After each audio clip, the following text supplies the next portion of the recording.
তোমার পর প্রেম না আমার কেন বাঁধে দালান ঘর।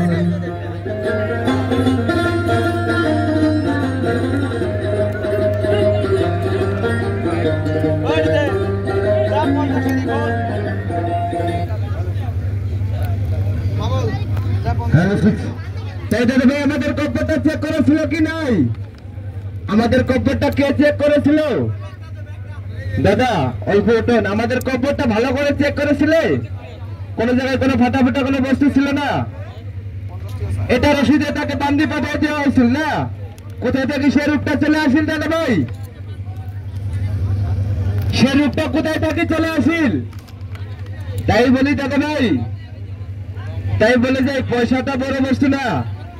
হয়তো সে ভাইটা যে খেলা করতেছে তার জীবন বেঁচে রেখে খেলা করতেছে। হয়তো আগামীকাল আমার এই খেলাতে বান মারা, হয়তো কে বান মারে দিছে জানি না, হয়তো আগামীকাল আমার এই খেলাতে বানও মেরে দিছিল, হয়তো আমার সেই ছেলেটা মারা যাওয়ারও ধরছিল।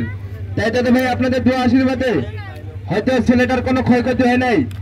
তাই দাদা ভাই দুই চারটা কথা বলে যাব, হয়তো আপনারা শুনে যাবেন। ওই জায়গায় খালি দুটা মানুষ, তিনটা মানুষ থাকলে বাকিগুলো সব সাইড হোক। তাই দাদা ভাই তার যে নিচে কয়টা রূপ আছে আমি নিজেও জানি না। উপরে তো খালি একটা সিম্বল আছে, তার নিচে যে কয়টা আছে আমি নিজেও জানি না।